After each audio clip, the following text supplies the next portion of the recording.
BlueNote Fan Report. Aloha and mahalo. I am Guy, the Hawaii Blues fan, and this is the BlueNote Fan Report. We are exactly 14 hours. That's right, 14 hours till free agency starts. 11 a.m. Central Standard Time, noon Eastern Time, and 0600 here in Hawaii. Wow, did we have a great show yesterday? Big thanks to former Blues E-Bug Tyler Stewart. Wow, what a great show. I had a lot of fun. It was great talking to him. I'm hoping it will lead to something. We'll see. Maybe we'll get him on some more, get some more guys on.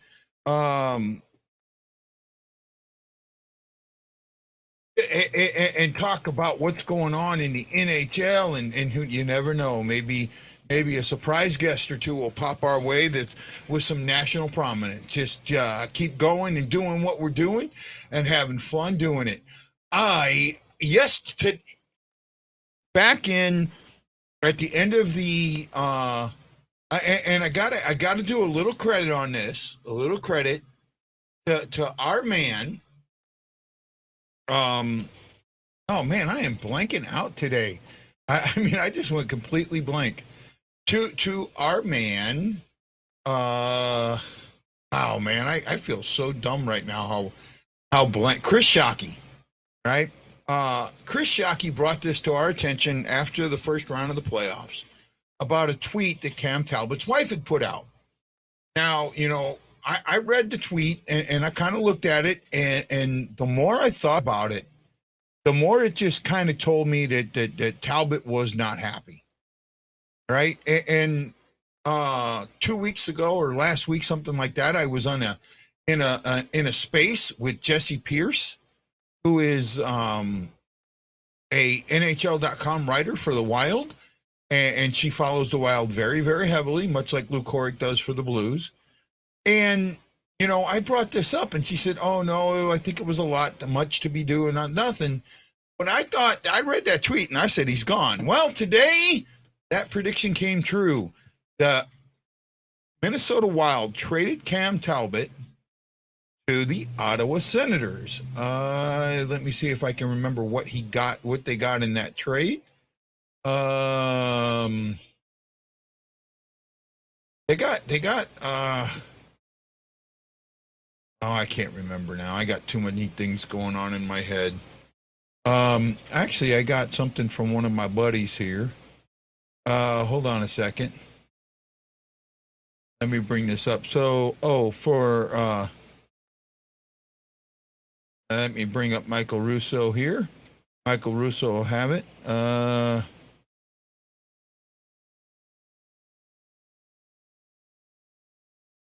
Get that full trade. Here we go. Change of heart, my ass. That wasn't. There's the Philip Gusterson. That's it. I mean, it's a good trade, right? Good trade, right? I liked it. Here's Shockey, dump everyone and sign DP and take Springfield Springfield for Matthews. That's what the lounge sounds like right now. I know, man. A goalie? No, I think it was a straight up trade. It was a 1-for-1. No picks involved.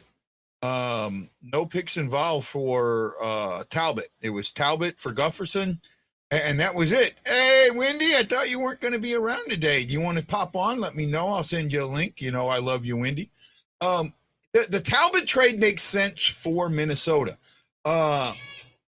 Minnesota knew that they had some issues, and they needed to make a splash to get a little better, to hold their position or maintain a playoff position.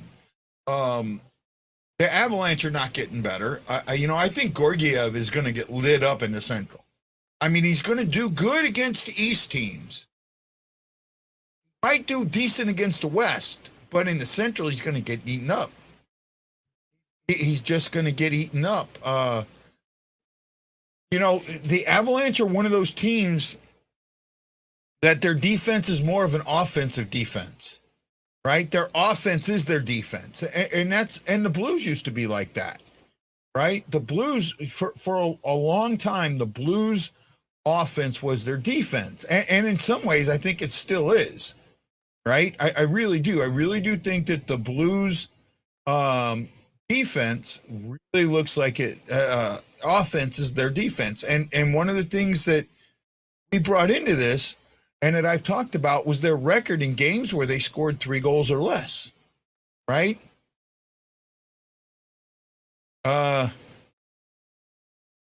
Yeah, Chris, that's what it was, that there was they made a mistake trading for Marc-Andre Fleury. And I get what they were doing, but if you're going to make that trade, right?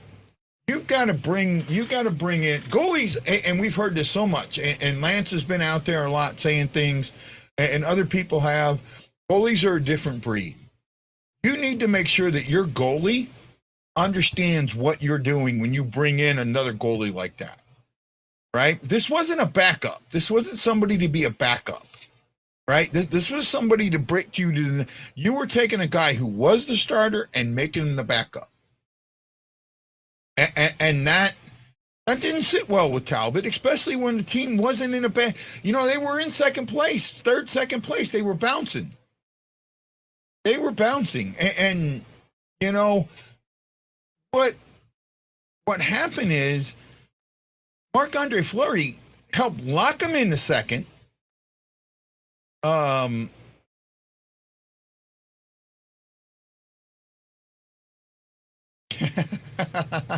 was trying to read that there. Oh my goodness. You know what? Wendy doesn't ruin my locker room. I like Wendy. And yes, I know you were kidding, Bob. Hey, welcome, man. Welcome to the show. We love you, my friend. We love you. Great show yesterday. If you didn't get to see yesterday's, go back and rewatch it, man. Tyler Stewart, who used to be the Blues E-Bug, and actually he was one of the first E-Bugs, I think, to ever dress. Now, he didn't get in and play, but he dressed. He in the 17th season, and I remember this happening, we had Allen and Hutton, and at morning practice, Hutton broke his foot, right? Hutton broke his foot, and they had to bring Husso up from San Antonio. However, Husso was not going to be there by game time. So Tyler got to dress, got a jersey, got to dress, and take warm-ups until Husso got there. And he was one of the first ones to ever do that. And it was pretty nice. Brandon says Palat might. A lot of guys are going to test the free agent market, and I don't blame them. I don't blame them. I think Perron's going to test the market. Here, the issue with Perron, and we talked about it a little yesterday, and I really look more into it. When you look at the Blues roster, you look at their salary cap, and it says $9 million, a little over $9 million. Well, that's actually not the case, right? That's not the case. And the reason for that is some other things that have happened. First of all, you had four free agents: Perron, Leddy, Bozak, Husso. You traded Husso for a pick. Great. You made your pick, but you still have to put in a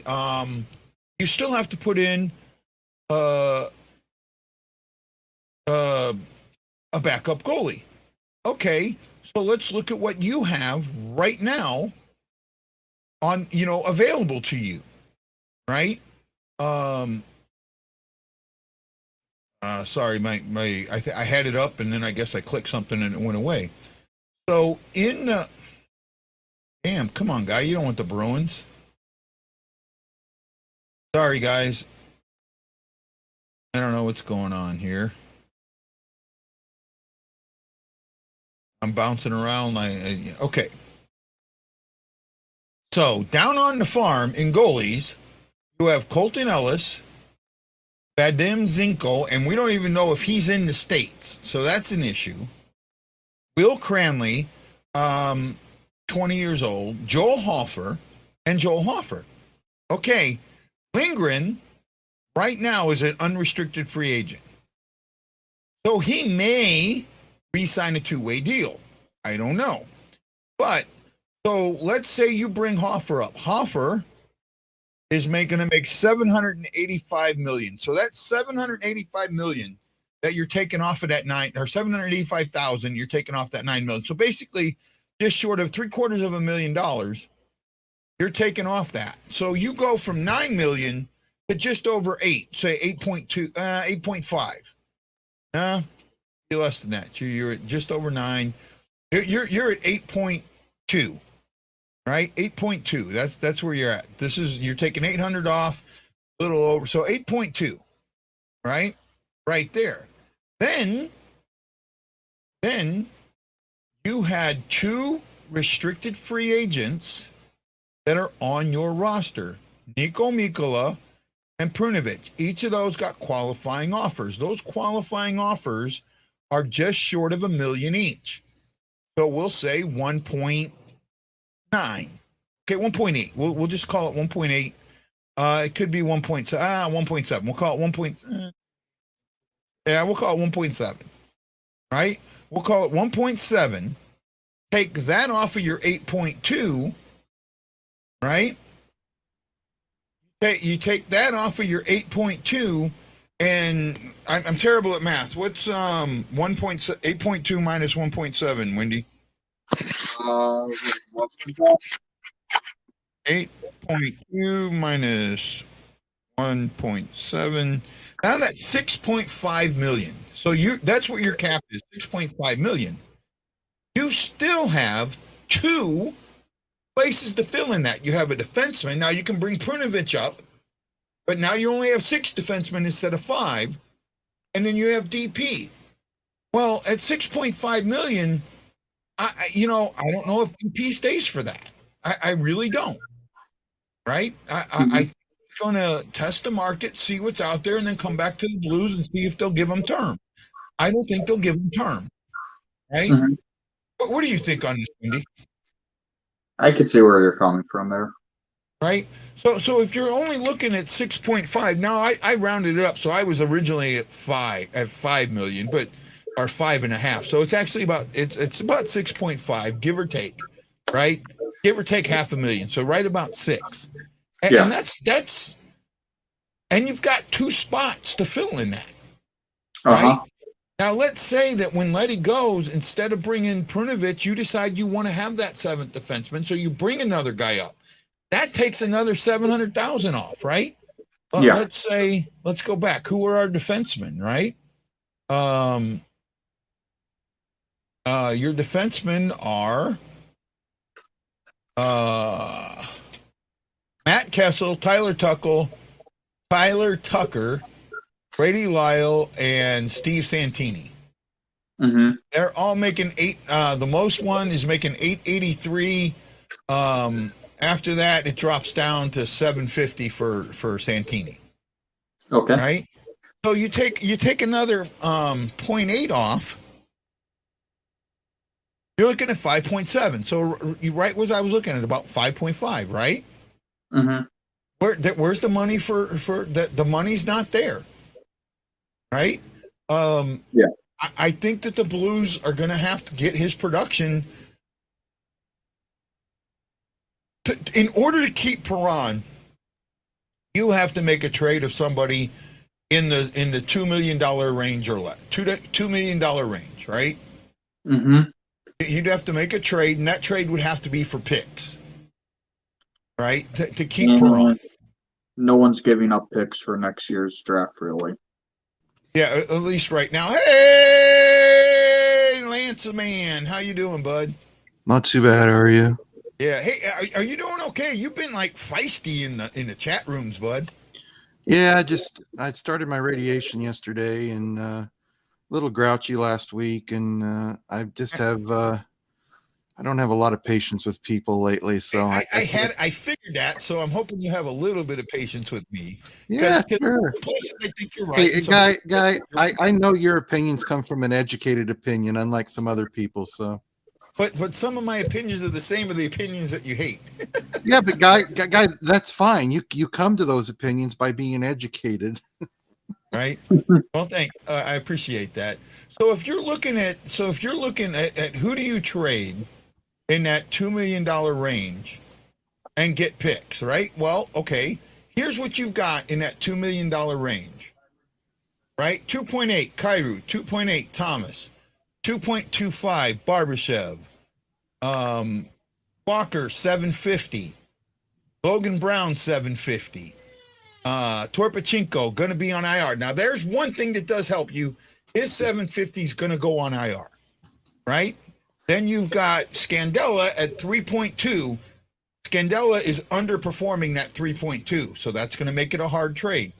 Bortuzzo at 9, at basically $1 million. Bortuzzo at his age, I don't think somebody picks him up for what he is. He's a 6th, 7th defenseman. Rosen at 725, maybe. Rosen's the one that I could see going back down to have somebody else come up. But again, now you've still got that mark. So you're really only looking at about $5 million you have to play with, right? And with that $5 million, I don't see how Perron stays in St. Louis. He's not. He's plus the Blues. He wants a 3 or 4 year deal, and the Blues want to give him somewhere between $3.5 to $4 million for 2 to 3 years. He's just not going to take it because he's 34 years old. If the Blues gave him 3 years, he would be almost 38. Well, he would be in 38 by the very end of that season. If they gave him 4 years, he'd be almost 39. So yeah, Doug Armstrong has learned not to do that from Backus. He's learned his mistake with Alex Steen, and sure, Alex Steen got injured, but even before his injury, he was starting to slide a little bit. He wasn't the two-way player he used to be, and that $5.5 million he was making really hurt the Blues. And I don't see Walker could be at peace, but nobody's going to give him very much for Walker because he's a guy that, in my mind, is a guy that can give you some games in the NHL, but I don't see him playing a full season in the NHL. I just don't. And they're not going to sign. They've already made offers to Mikkola and to Perinovich. They're not going to. They're not going to want to get rid of one of those guys because they need defensemen. I know there's people talking about trading those two, but here's one thing you don't do. When you have a defenseman like Mikkola, who is starting to play very well, he's been a very good defenseman for what he makes. You need those young contracts. Perinovich, yeah, he's been injured, but you don't want to give up on young guys like that because you've got guys like Krug making big money. You've got guys like Parayko making big money. You got guys like Falk making big money. And you can't afford to let a guy go like that who's got number one potential, who's got experience in the NHL. The Blues are in a little bit of a tight spot. The only way I see them freeing up cap space, a lot of it, is if they trade Tarasenko. And that would give them a lot of cap space to go out and get other guys. There's somebody else that they could trade to clear up that cap space that's not going to hurt you as much as Tarasenko. There's the one thing, and I know everyone says I got a man crush with Tarasenko. You're not getting the 82 points. I don't want to, everyone talked about Matthews. I don't want a 100-point guy if it's going to cost me 150 to 200 points to get him back, to get him. I think you can trade Krug. I know he's got that no trade clause, but he may be able to wait. I mean, he likes St. Louis, and we know that. But depending on who they could trade with, I think he's the more viable option. Well, the Blues have already been talking to teams about him, and after last season, everybody said they should trade Perinovich and keep Krug. But and here's the wrong reasoning with this. Okay, most teams may have to eat money on Krug's contract if they trade him. Yeah. It's too old. He's going to be what 36 when the contract ends. I think 35 or 36. Yeah. And it's somewhere around $6.5 there. million. St. Louis would have to eat money on it.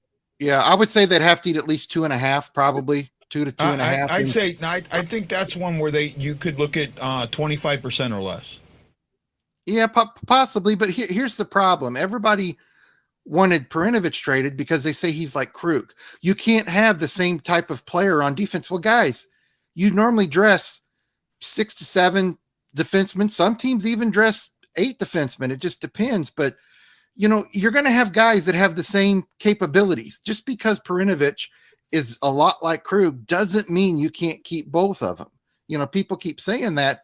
But if you look up and down the NHL, these defensemen, they have a lot of the same abilities, and you can't say, well, he moves the puck well and is offensive, so we've already got Krug, we can't keep him, and vice versa. But I do agree with you, Guy, and with Wendy that Nick that Krug's a good option, and they did talk to teams at the draft about Krug. I don't know if that's still going on, but according to some people, he spent some time in Boston with his former teammates. Maybe they might be interested, but the problem with that is, last time I checked, I think they've only got 2.3 or 2.2 million left in cap. They don't have the money, and if you're going to take the 50%, say again. They have 2.38 million. Yep. So they'd have to move dollar for dollar, basically. They'd have to move something that equaled the dollars there. And I don't see, and the one thing about Armstrong is he does not eat money. Nope. He does not. So that might be the sticking point with Krug right now. Wendy, I want to jump. I know you said, I don't know how long you can stay with me today, so I want to jump to you. You know what? I really love your background. It's because I'm moving out of this apartment finally.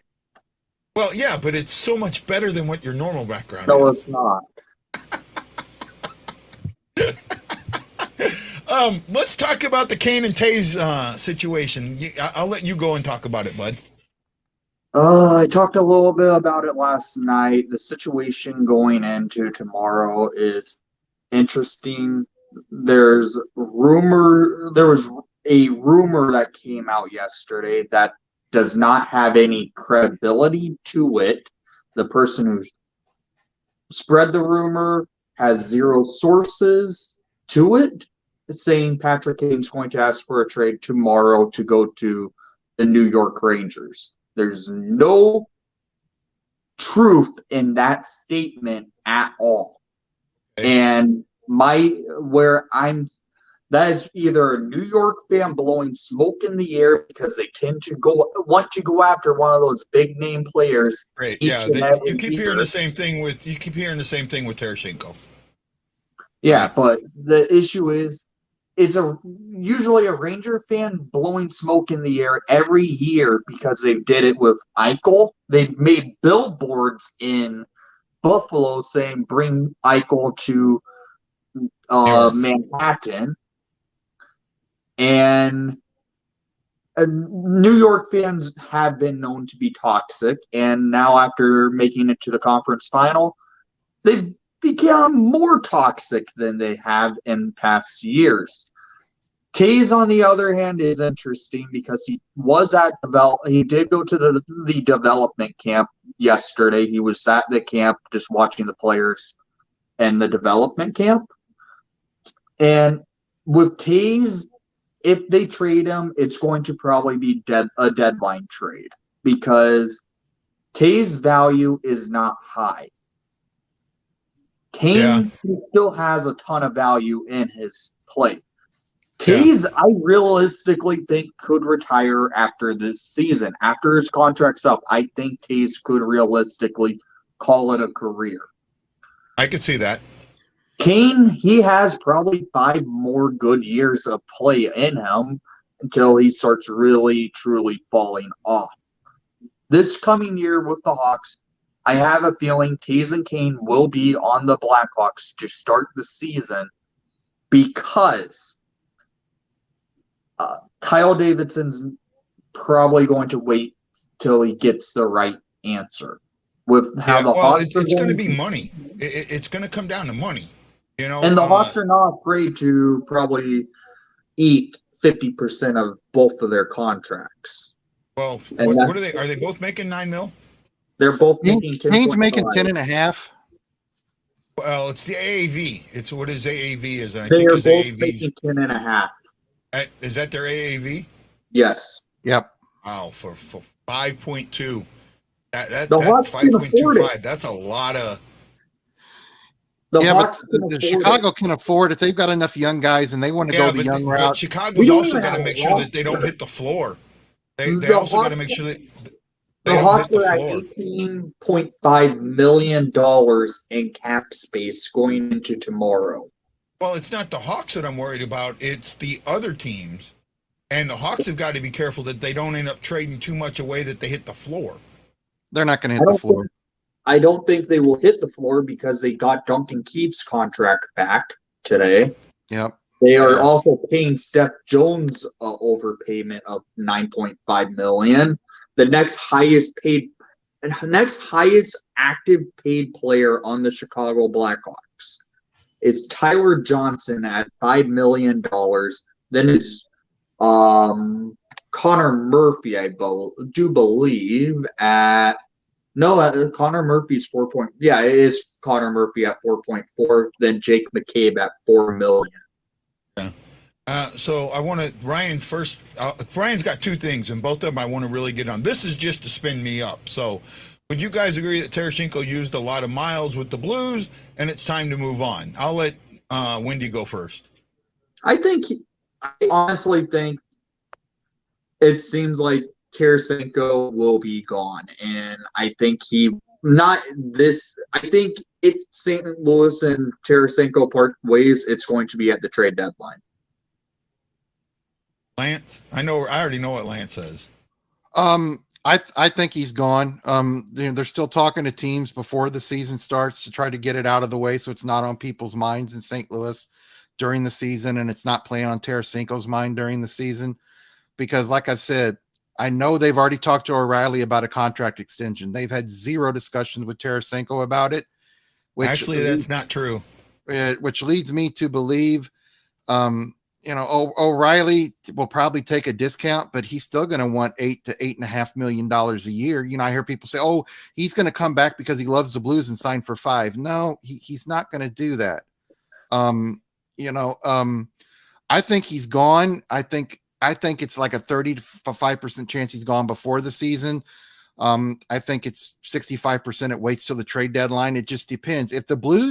If he's playing well and the Blues aren't playing very well, and it looks like, they're going to struggle for some reason, it may change things a little bit, but I still think he's gone, not because he necessarily wants to be gone. I think he's gone because, the Craig Berube is not super big on him. And, a coach normally will put up with some things for a while. And no, he did not ask for a trade. He said he would accommodate the Blues if they wanted to trade him. He wanted to get things worked out with him, but I'm with Wendy. I still see him gone. I don't see him returning to the Blues, but by the time this contract is over. Mm-hmm. I don't know. I'm trying to look at this from my non-Tarasenko love affair, right? Unfortunately, I can't. There is. Well, guy, there's one thing you and I do agree. If somebody said you can sign Tarasenko for 6 years at $8.5 million, or you can sign O'Reilly for 6 years at $8.5 million, I'm sorry, I love O'Reilly, but I'm going to take Tarasenko. I'm signing Tarasenko. Yeah. Goal scorers don't Yep. forget how to score goals. Yeah. Right? Gretzky was still scoring goals in his last year. Yeah. Right? Brett Hull was still scoring goals for Detroit. Yep. Right? There's a meme that's been out there for a while.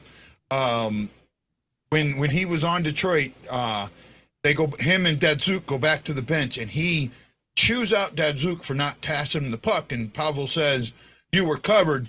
Brett Hull looks at him and says, "I've scored 400 goals covered. Pass the puck." Right? Yeah, I just didn't want people to think I don't like Tarasenko. I think he'll be traded, but like I said, if I had a choice, I'd keep him. Well, I do know that there is a open line of communication for contract talks with Tarasenko. I do know that. Okay. I know you said that they haven't done anything. I'm hearing the opposite. Yeah, I'm hearing they haven't. They have not at all because they've been talking to him about trade possibilities. Well, I think that's just I don't. The person that put that out, and Frank Savelli put it out, right? And my problem with Frank Savelli is when it comes to the Blues, he's wrong most of the time. Well, most of the guys are wrong. Elliot Friedman said the Blues were almost getting Eichel, and I put on Twitter, I said, Elliot, you're wrong. They're not talking to Buffalo about Eichel. And a week later, he puts out, sorry, I was wrong. That Blues weren't talking to Buffalo about Eichel. And I'm like, and I'm not following what Frank said. I'm following on people I know and what they've told me. Teams have come to the Blues, and the Blues have discussed moving Tarasenko. Does it mean they're going to? No, not necessarily. You kick the tires. You always kick the tires. I mean, I've got a 2019 Ford Flex, little high on miles, good car, got a couple scratches on it. But if someone came and offered me $22,000 for it, which is only $2,000 less than what I paid, I'd take it. Okay, I take it. It's more than what it's worth. I can take that money and the extra $4,000 and put it on something else, right? After I pay mine off, I make a profit. I'll take that. So that's all I see there. Now this next one is he says with Perron and Bozak leaving, that's quite a bit of cap space. Actually, it's not. We just talked about that. It only comes down to about $5 million. What's going to be important is how smart GMs are at guesstimating what the cap's going to be the next 2-3 years. Because if you can get a cap, if you can kind of look at your cap, you can back in some contracts to when you're going to have more money. But the important thing is that AAV is always there. Brad Pond has been asking this question a lot about keeping Barbashev. As much I like Barbashev, I like Barbashev's game. I like what he does. I like his upside. However, at $2.8 million and his upside, you could get 2 to 3 players for him. You could get a really good $3 to $4 million player and 2 prospects for Barbashev. I don't think you'll get that much. I do. I think that he's got all that upside. You got to look at this. Isn't Barbashev trading a Barbashev is not like trading Sanford or Blaze, right? This is a guy whose upside. I mean, Sanford he had reached his peak in my eyes. Blaze was getting there. Barbashev is like here when he could be here. Right? I think 2 more. He's only 24 years old. Right? 25, 26. He'll be in RFA. He's got a lot of upside that I think that can be leveraged in a trade. I think you could get a player in maybe a 4th and 5th, but I don't see them getting a player in a 2nd and 3rd or anything like that for sure. I think you could get a decent return for him. I'm not hating on the guy but like you said, those type of players, you've either got to keep them and hold on to them, or if you see there's somebody wanting them and they're going to give you a lot, then you need to move on from them because you can probably find somebody else to perform similar for maybe cheaper. Maybe they're even going to be better. You know, I would have no problem with trading Barbashev. He's not one of them guys that I'm just like, oh, you can't trade Barbashev because we'll fall apart. That's just not the way I am about him. I get where you're at, and I want to address Ryan Green. We talked about this earlier. Ryan Green, with those 4 guys gone, our cap space is $9 million. Yep. That's it. That's what our cap space is right now, $9 million. However, they tendered qualifying offers to Mikkola and Prunovich. That's right about. I don't know what the offers are, and Mikkola has arbitration rights, so he's going to get more than what the qualifying offer is. Yeah, so because right now, I think isn't Prunovich making 2.5 or 2.7? Oh, well, that's total. His AAV is 85, I think. Here, I'll look at it real quick. I'll tell you what Prunovich's AAV is.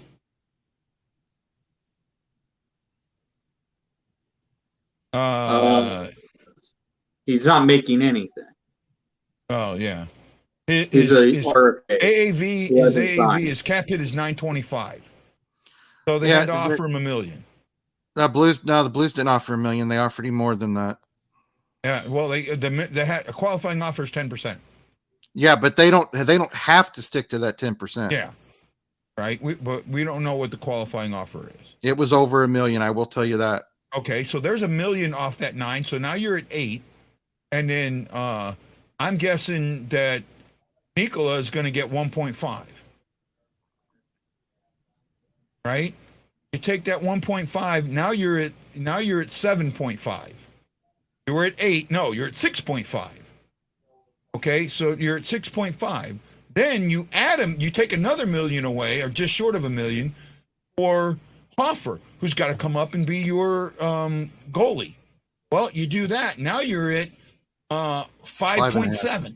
Yeah. 5.6. So really, Ryan, that money that you think is there isn't there. And this is the problem with Perron. Yep. That money is not there. Nope. You can't get blood from a stone. Yeah. The money's not there.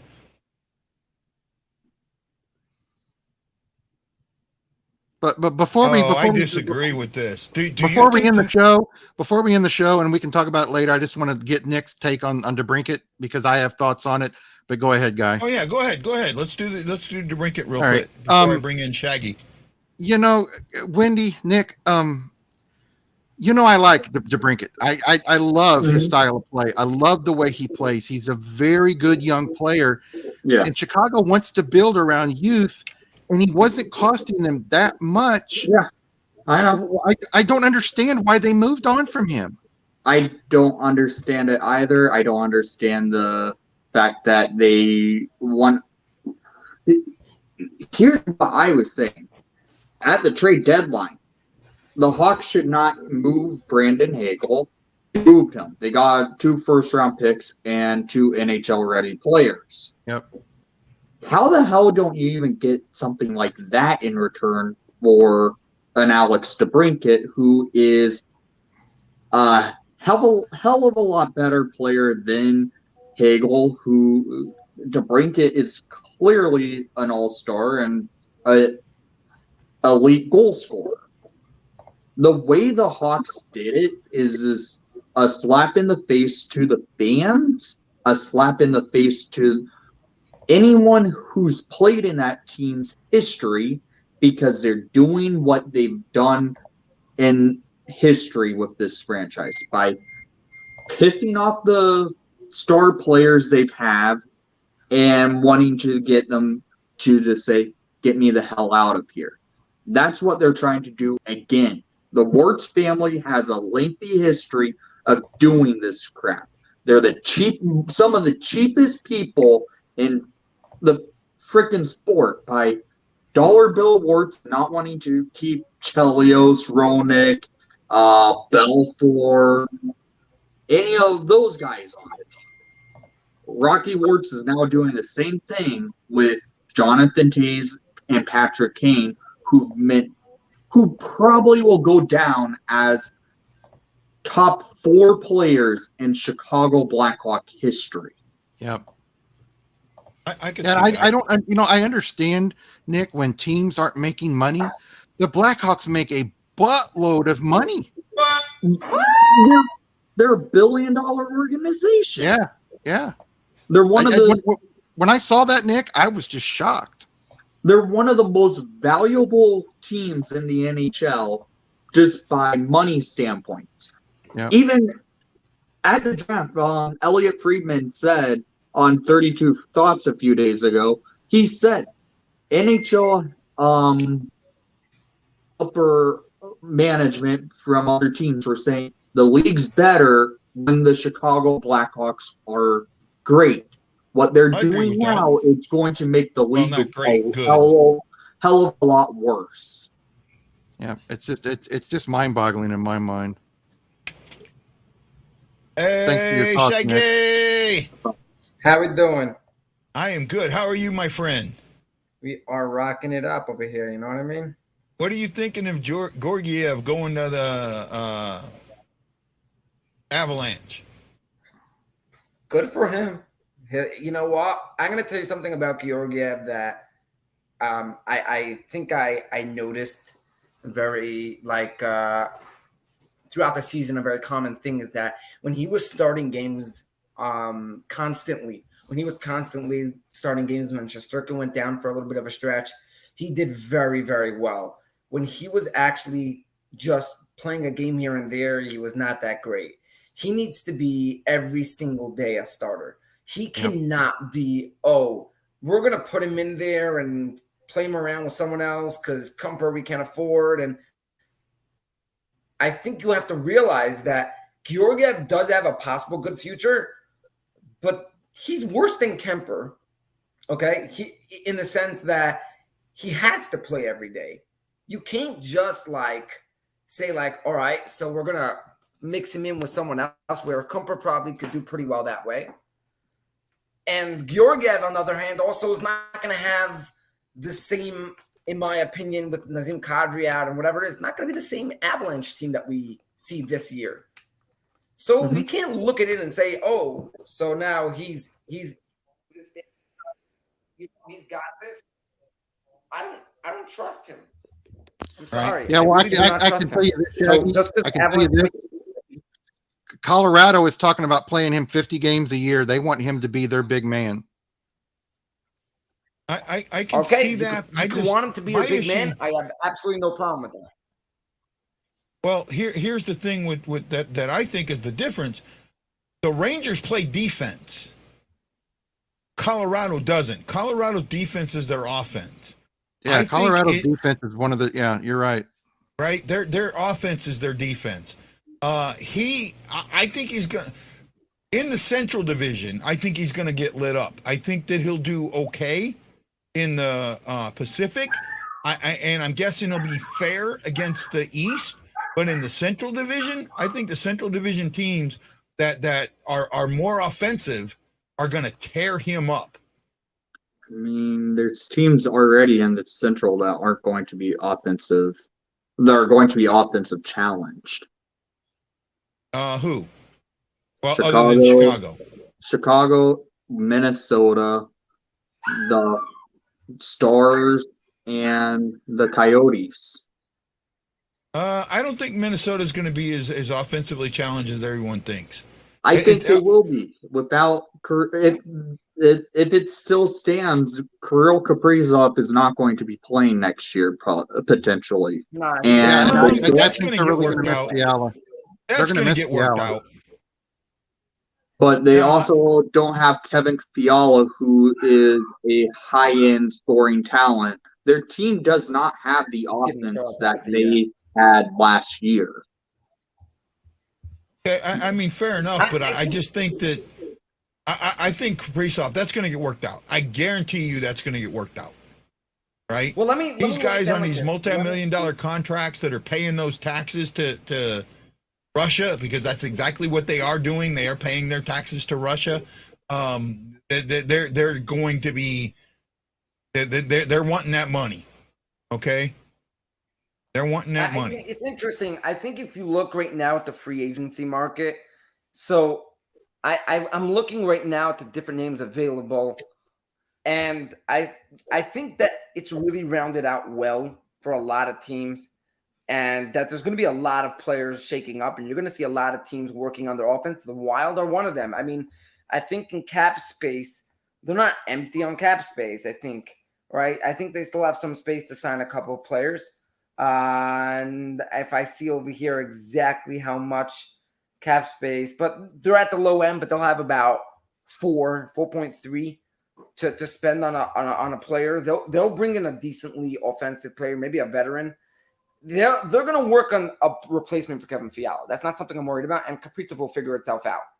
Those are two things I think that the Wild will definitely do. The Rangers. Well, actually, so here's the thing. Let's say that Kaprizov does not, and that something happens where Kaprizov can't come in and play. They put his $7 million on LTIR. They can't and put it bring on somebody in. LTIR. Yeah, They cannot put that on LTIR. I think that the league will let them put him on LTIR. I don't think they will.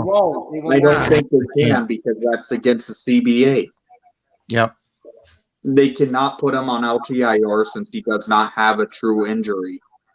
That's not injury. He's basically held hostage. If he's not playing for the team because of political reasons, they're going to put a relief in there. Well, no, you know what they might do? You know what they might do with a player like Kaprizov, who's that important, and you want to make sure that he's on this team, and he's a vital part for that team, and he's young. I mean, I could very much see them having him. Maybe they'll put him on some type of. Okay, he has a lower body injury. They do these type of things. You know what I mean? And they'll put him on the LTIR for that. Yeah, but here's my thing along with Wendy.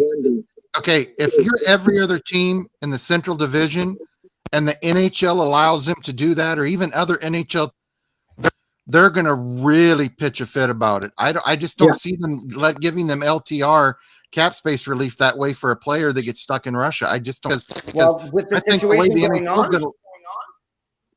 go ahead. With the situation going on, I mean, they're going to come up. They're not going to penalize. They're not going to penalize a team for that. Hey, Shag, can you turn yours down? I'm getting a lot of feedback from you, bud. You're saying, Wendy? There's a precedent already set with this. Artemi Panarin a few years ago, he did not get placed on LTIR when Russia was going after him and his family. What did they do though? They put him on administrative leave, and they gave him cap space, cap relief. I don't believe they did. I think they did. I think that they gave them some type of relief. If I remember correctly, I don't think they did. And they did not open up cap space for the Rangers when that happened. I'll have to look it up. I think they did. We shall see. Yeah, no, I really do. I really do think that they. I just don't remember it. I don't remember them giving them any type of relief when that was going on. I might be wrong. I mean, Nick and I might be wrong, but I think we're right. Yeah. Yeah, I'm trying to figure out does anybody else hear like I'm hearing myself. I'm hearing doubled over. A little bit. I'm getting a little. I was going to ask Shaggy. You know that Shesterkin had a good year last year. Are Rangers fans expecting him to have the same type of year? And do you think he can have the same type of year? Ooh, that is a great question. That is actually a great question. I was talking to the host, my co-host of the New York Rangers podcast, and we were discussing this question actually. And this is a frustrating actual thought that with the Rangers letting go of a lot of their players that might even help their defense, like Mott, and they're trying to go ahead and work on their offense, we're scared that they might step off that defense a little bit.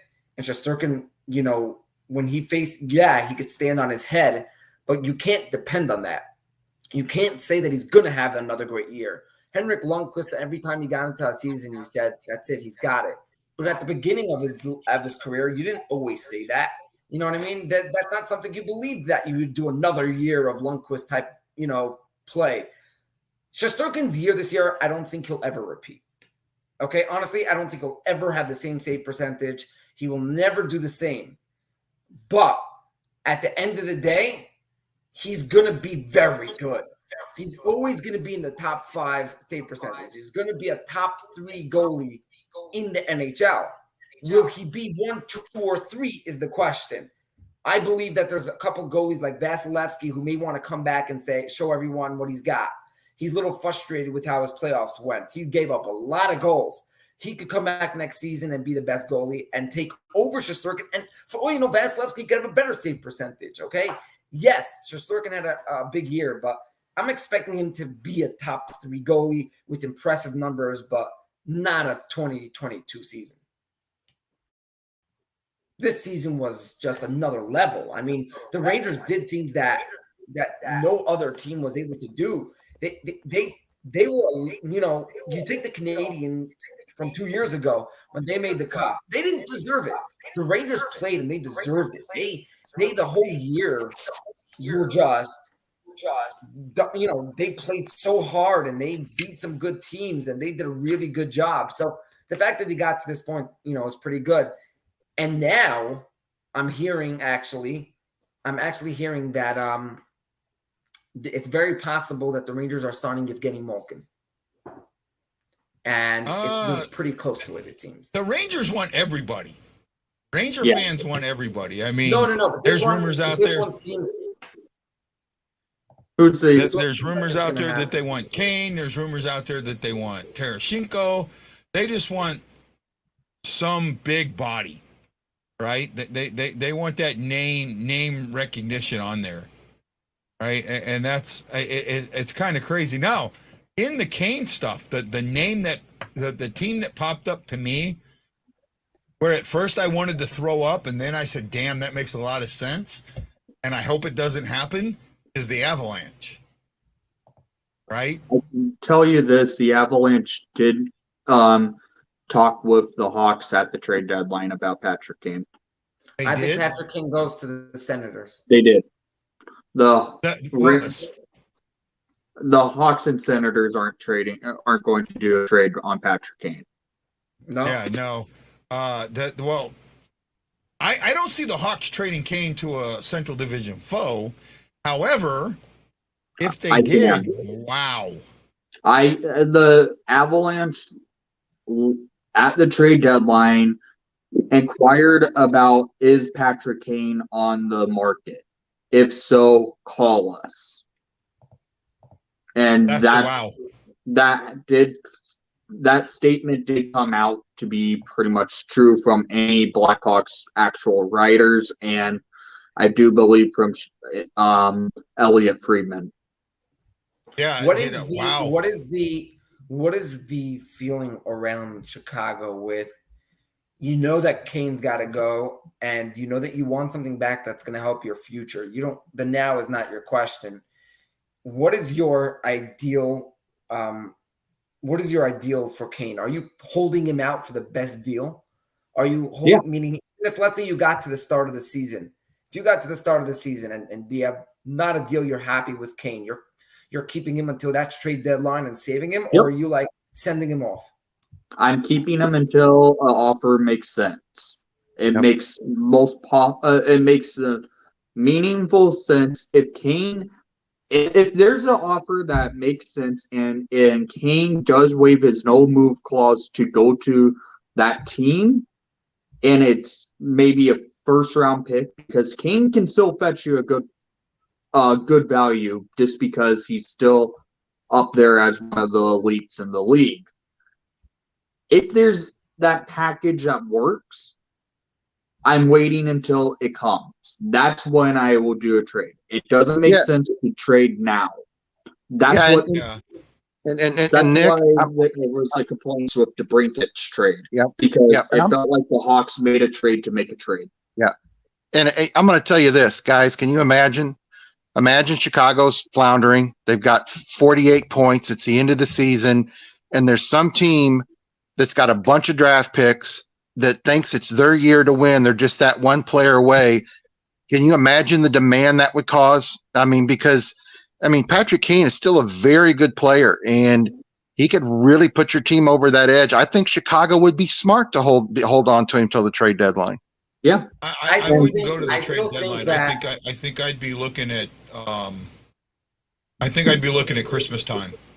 Well, the thing is that I feel with Patrick Kane that, he does have this, everyone wants Kane to New York. I actually am a big hater against that. We're not a team that needs a Patrick Kane. That's not what's going to fix our 5-on-5. He might I think help it's the out Ranger fans seeing the Panarin Kane history. Yeah. Let's be honest. Kane and Panarin haven't played with each other in 6 years. I don't get it. Could be gone. Exactly. By the way, for the person who asked, are the Avs in salary cap? I know you're making a joke, but they have 14.9 mil probably. Yeah, no, they're at. Well, yeah, they just signed, so they're at like 15 mil. I think I can look at it real quick. Yeah, I have the exact numbers already in front of me. I pulled that up before. They are at 14 million 110,000. Yeah, they have money to spend. Actually, they don't. They only have 17 contracts out of 23 with 14 million. They don't have money to spend.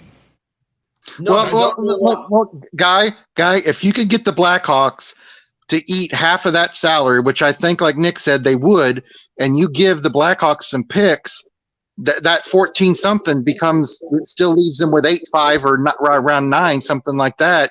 That still leaves them with a good chunk of people to sign, because that makes them 18 players. Then they've only got a couple guys to sign. So I think it makes sense. But you do realize that the picks you're getting from an Avalanche team are less valued because they're going to be very good. You're not getting picks from the Avalanche. You're getting high-end prospects.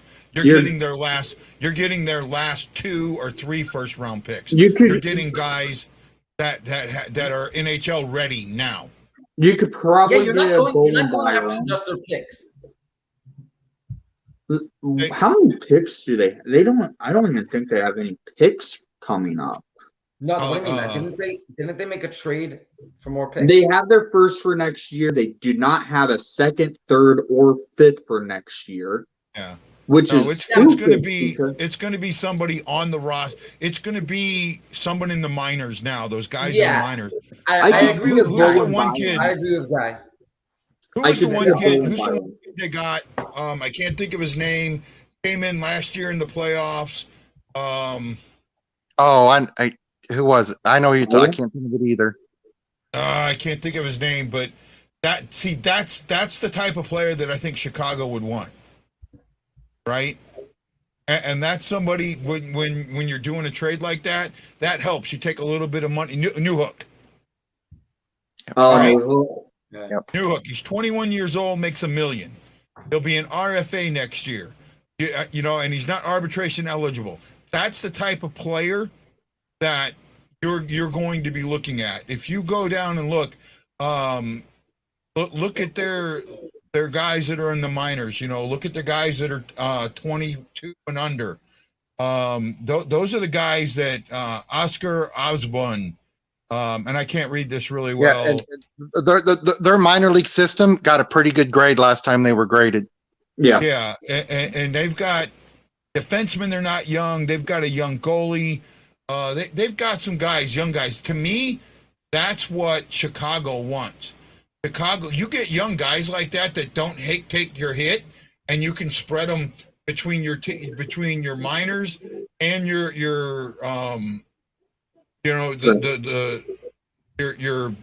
show, between the minors and the show. That's what I think you're going to get. And then if you're eating $5 million, because he's going to be a 5-for-1 player, even though I don't believe that there is a such thing, you're going to get 5 players out of him.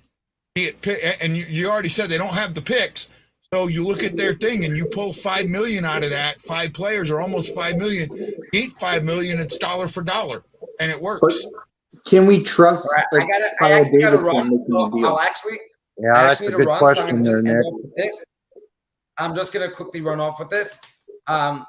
Rangers are going to sign one of the big names because they didn't sign Kopp, Mott, or any of these guys. They're going to sign a big name and try to make two huge lines and maybe move Heedle to the third line or something like that. They're going to go for that maybe. I think they want to just do the New York move and make the fans happy. Whether they go their brains out for Kadri or Evgeny Malkin, whatever they do, they're going to go all out for a big name just to go ahead and make those two solidified lines and then put Heedle at a third line. And in my opinion, Johnny Gaudreau, in my opinion, will end up being on a team that way overpays him and the team that's the most desperate, and that's the New York Islanders. Could the Rangers replace Strome with Strome? I would do that any day. Take Strome and have a good day. Bye. Yeah, he's got to go. Hey, by the way, I'm going to come on at 11 a.m. Central Standard Time tomorrow, 6 a.m. Hawaii time. I'm going to come on probably the first 2 to 3 hours of the free agency and then come on my regular show. So I do want to, because I think the Blues make a trade before 4 o'clock in the afternoon St. Louis time. All right, or not a trade, a signing. I really do. I think they make that signing. I'm just trying to figure out what the Hawks are going to do, because right now we don't have anyone on our damn team that's worth playing next year other than Kane and Taves. Yeah, and that's... We have Peter Mrazek as our goalie. We don't have a backup.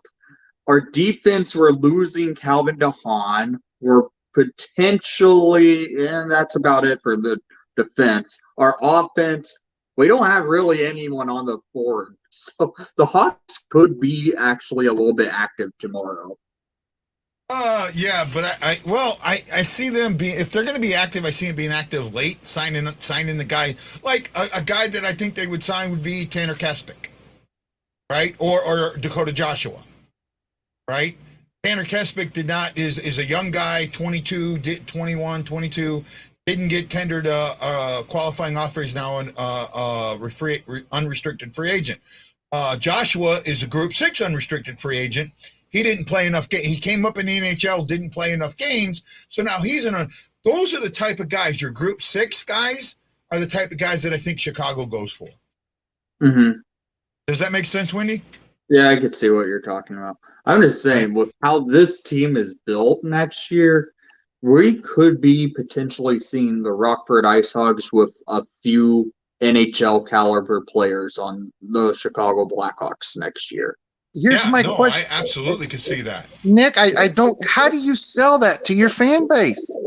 Oh, here's the thing. Hawk fans are already pissed. We've been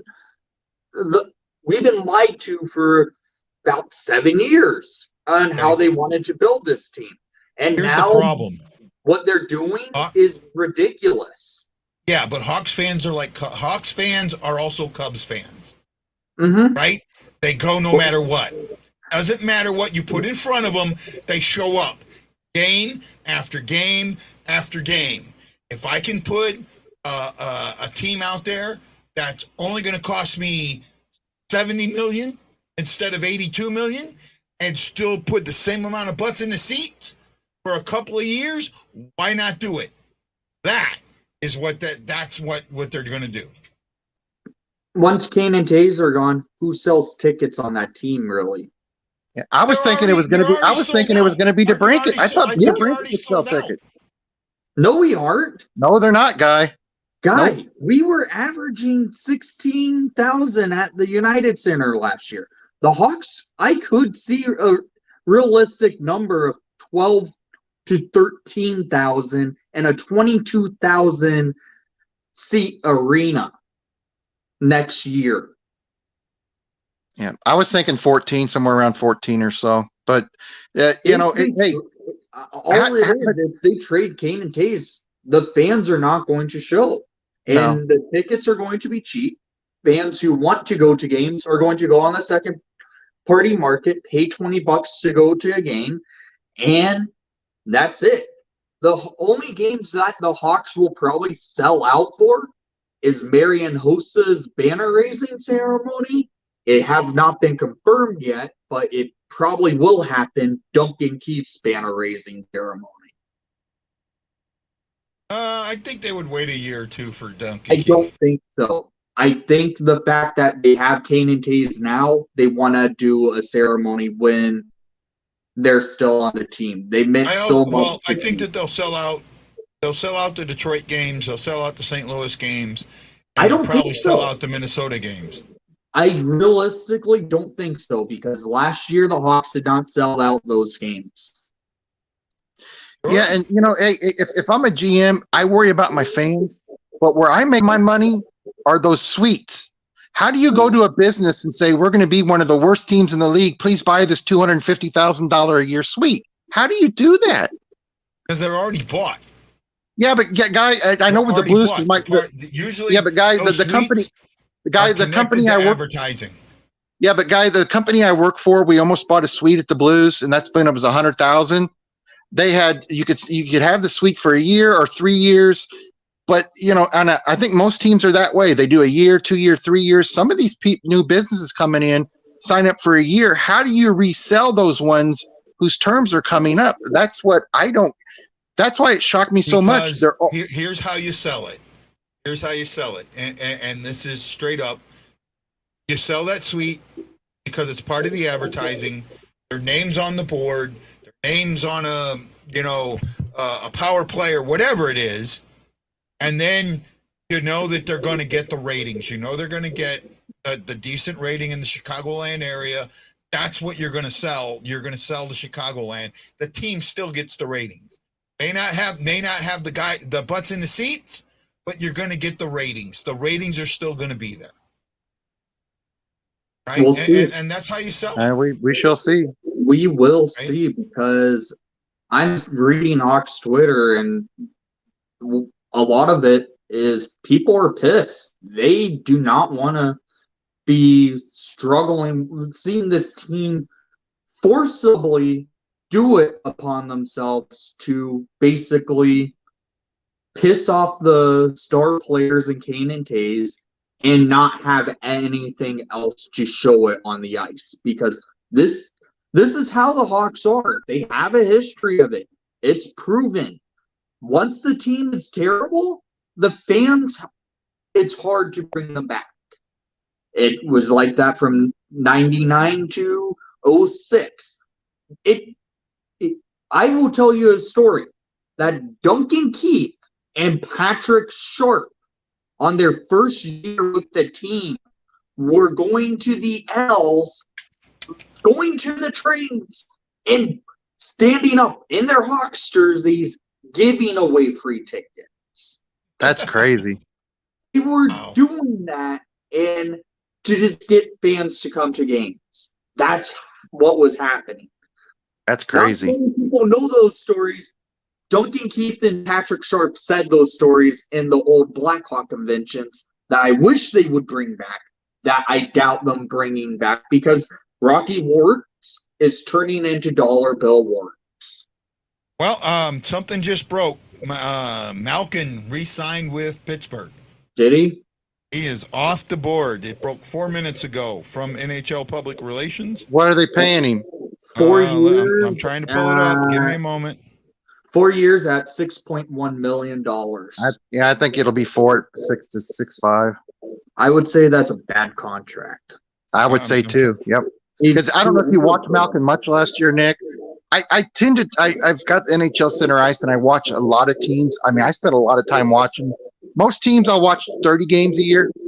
I don't watch the whole game, but I watch probably 80% of it. And he has those flashes still of who Malkin is. But you can tell he's not the guy he was 3-4 years ago. Yeah. Well, it's a big, but what it is it's a big domino from tomorrow, right? Well, it could be, now, the big domino right now is Gaudreau, and I'm telling you that the couple of teams that I've heard that could go after him, there's one team out there that has made a hell of a splash this offseason that I think is put all their chips in the middle. I think they're going for it, and I'm not talking about going for a playoff spot. I'm talking about going for a cup, and that's Ottawa. I think Ottawa's put their chips in the center. They are not ready. No, they're not. No. I think they're going to be better. I think they'll definitely be better. I like the what if they add either Gaudreau or Perron? They don't need him. They do not need Johnny Gaudreau. They have No. they What have about, Alex DeBrincat. Drew? What about the other one, Kadrew or whatever? Giroux? Claude Giroux, yeah. I don't think they had him. No, Right? I don't see it. I get it. People are saying Drew could end up as a Senator, but I realistically don't think he goes there. I can see him going to Detroit. That team to me, they're going to sell that team right there. They bought in. They did something, and this started last season when they signed Kachuk to that deal, and started making some moves around that, and then the trade to Toronto, Matt Murray, for future considerations. Right, that's just money. That's usually what that is. You never hear what that ever. It just usually just money. Right, it's money back. So I think this team has said, you know what, it's time. Let's make that charge. I really do. I like what they've done. Yeah, I definitely think they're going to be better, but I just don't see them having enough to get it. I think it's even going to be hard for them to make the playoffs, but if they do, I don't think they have enough from top to bottom to make a huge splash. I think they've gotten much better. Like you said, Guy, they've been one of the busiest teams since the middle of last season, and they have gotten much better. And I think they're going to be better in a couple of years. You know what they got? You know what they got that I think that doesn't get enough respect? They got a goalie with a chip on his shoulder. Right? They got a goalie with a chip on his shoulder. Anderson? And with No, Talbot. Talbot today. Yeah, they did land Talbot, but the issue is that team still has some holes. Their bottom two lines, I cannot name a player on that bottom two line. I can't either. I know, but I just watch tomorrow. Let's see what they do tomorrow. Yeah, it's be interesting. Who's going to be your surprise free agent? What would be what player would go to a team that you would go, oh my God, I would have never thought of that happening? Andre Palant going to who? Detroit. Yeah, okay. Lance? Perron going to Calgary. Oh, I don't see that at all. I can. That's why it would shock me. Yeah. I can realistically see it. Mine is going to be, and I know you guys, Nope. Guys, camera died. Guy, you're frozen. Was your pick that bad? I guess so. I think his microphone and camera heard his pick and said, yep, we are not letting that one go through. Hey, Guy, if you can hear us, refresh it, buddy. Well, I guess we can talk a little bit. I want to talk about, you're talking about the Blackhawks having a problem getting people in the seats. We'll continue that a little bit because I remember in 2005 when the Blues didn't make the playoffs, I was a season ticket holder and I could get tickets for $10. I had season tickets for 10 rows from the top, but they were like $8 a piece. Yeah. And it drew some people in, but Nick, we still only drew like 11,000 people a game. Mm-hmm. And you know, if they're worried about not spending money, well, shouldn't you be worried about making money too? If you don't put the butts in the seats, yeah, like Guy said, you guys have the advertisers. Chicago Blackhawks could call up anybody and say, hey, you know, we're going to give you this ability to put your banner or your logo up here. Most people would jump at it, but I don't know how you transition that from being the storied franchise it is, especially from 2013, 2012 on for several years, and then they fall off. And then, like you said, for years I'm being told by Blackhawks fans they're going to rebuild. They've got a plan. They're going to rebuild. They're going to still build around Taze and Kane, but they have not done that. They haven't even tried to do that. No, they didn't. And that's why I think Patrick Kane is livid about it, because Kane, he's had not had a consistent winger or center his entire time as a Chicago Blackhawk. Yep. His most consistent winger will be Alex DeBrincat. His most consistent center was Dylan Strome. Yep. And Strome hasn't been on the team for that long. What, since 2018 the Hawks acquired him? 2017, 2018. Yeah. And Alex DeBrincat. He was a rookie in 2017. Yeah. Kane has never had a consistent winger or center on his team until last year, really. Yeah, it's going to be tough. Sorry about that, guys. My Sorry. internet just shot up on me. Actually, so this, yeah, you know what? You're right. And I did hear you, Wendy, say that, my microphone heard it and decided it didn't want me to say it. PK Subban to the Blues for a next to nothing contract. I don't see it. I think I don't see it, and I don't want it. Lance, I get what you're saying, but the one thing that I think Subban would bring to the Blues is some stability and some help to Parayko. I think he would be that guy. Yep. He would be that guy that could play opposite Parayko and let Parayko play his game instead of worrying about everybody else's game. But the guy, he's not the player he was 2 years ago, much less the player he was 4 years ago, much less the player he was 5 years. If this is PK Subban 5 years ago, I say heck yeah. But I watched him a lot in New Jersey. Is he still viable? Yeah, he's still a viable defenseman.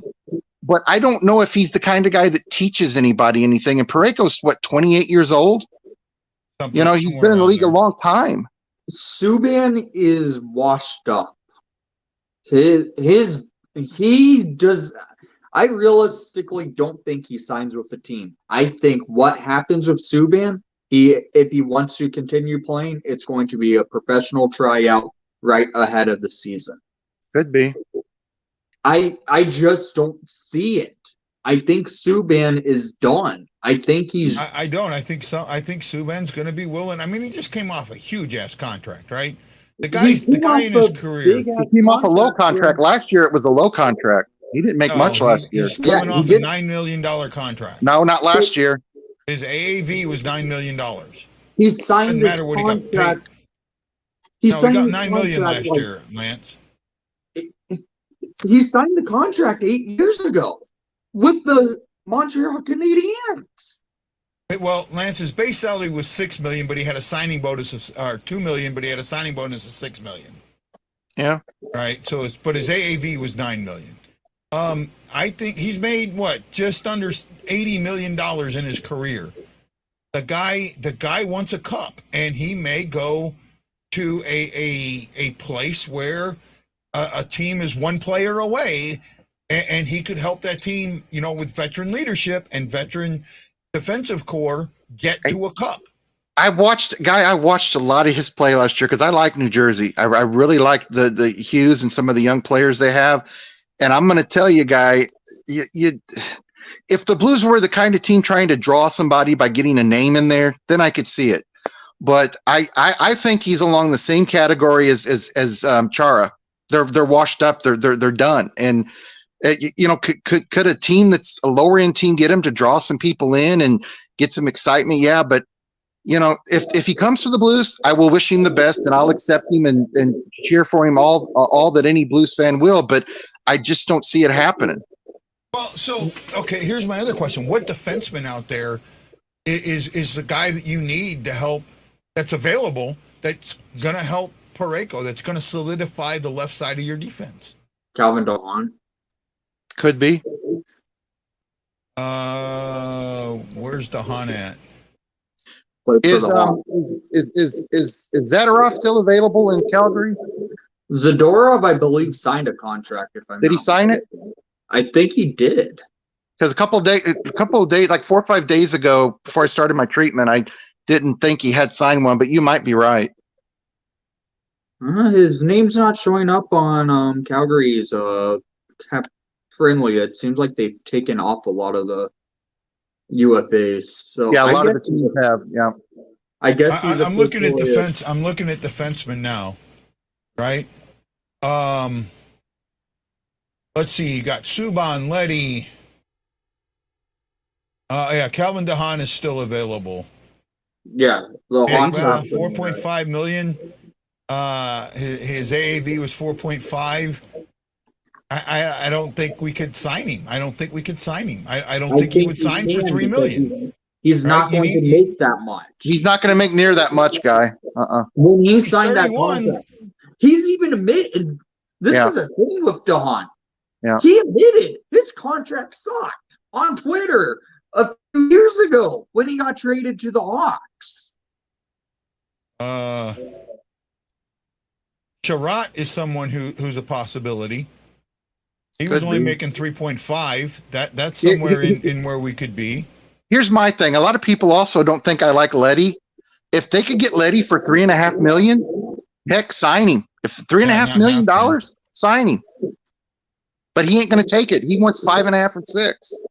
Yeah, Delzato got released today for a buyout. Oh, don't say that name. Yeah, we've already had him. Just looking at really the only name on here that's in the $3 million range that might be worth looking at, but I don't think it is, except maybe a 1-year deal is Ian Cole, and we've already had him. Yeah, but Ian Cole was here when he was really young. I honestly think Ian Cole would be better for the younger guys on defense than Subban would be. If you could get Sherratt for the same money as you could get Cole for, and they're not that far off, I would want Sherratt. Yeah, I would too. Right. To me, yeah. And that's why I'm gonna stay. That's why I'm coming on tomorrow. I want to talk about the free agents that get signed and where they go and what happens. It's going to be a fun day.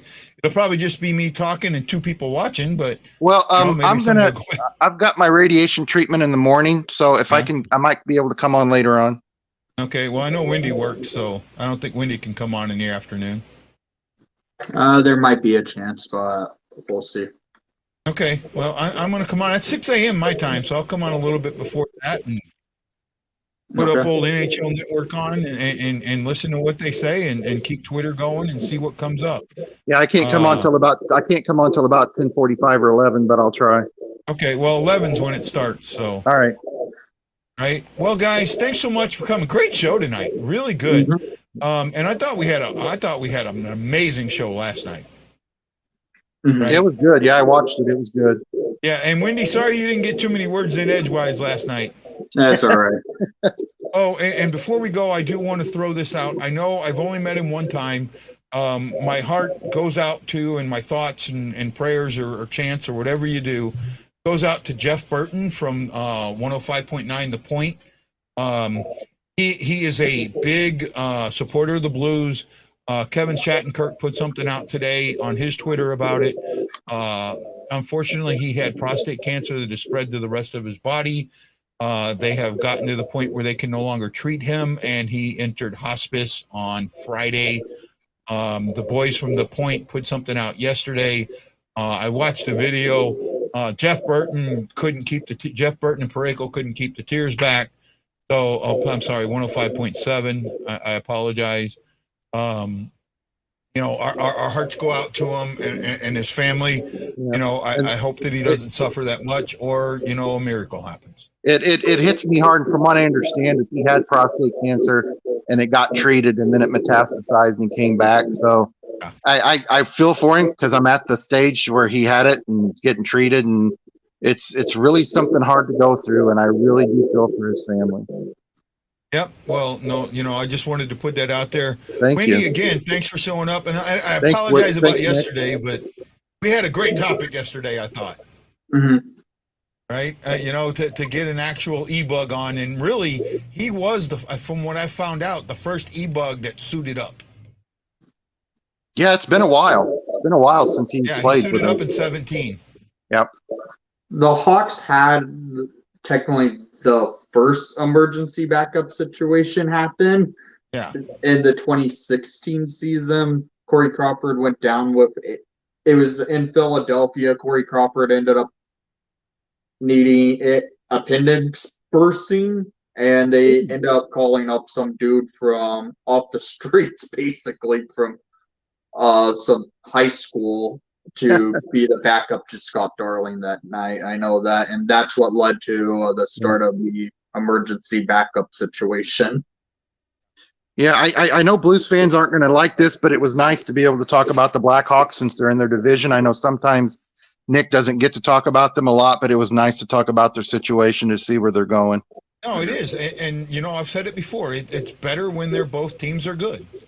It is. It really is. The rivalry's better. The league is better when both those teams are good, right? The league is, Detroit, St. Louis, Chicago. Those are three important teams for the league. Now, a lot of people may say, "Oh, you're wrong. They're not an original six." Blah, blah, blah, blah. Yeah. But they are. Those three teams are very important to the league. Yep. And a lot of people will say Pittsburgh, Washington, Pittsburgh, Philadelphia, and the Rangers and the Flyers, they're the best rivalry. I've played hockey since I was about 6 years old, and I've watched it since I was about 3. And I will tell you, one of the best rivalries in the game, regardless, is the Blackhawks and Blues, or the Blues in Detroit, or even the Blackhawks in Detroit. Yeah. Those three teams, when they were in the same division, that was it was great. Yeah, that was something to those three teams were going to make the playoffs, and then Minnesota and Toronto would fight for the bottom two, right? And the bottom, because that's what it was. I mean, one of those three teams was making. Those three teams were making the playoffs. Yeah. Right. Well, guys, great night. I enjoyed having both of you on. Take it easy, Lance. We're thinking of you. Appreciate when you can come on, my friend Wendy. I originally you told me no, but you showed up anyways, and I greatly appreciate it. Yep. Right. Okay. This is Guy, the Wild Blues fan, saying aloha, mahalo, and I'll see you tomorrow at 11 a.m. Central Standard Time for the Free Agency Blitz. Aloha.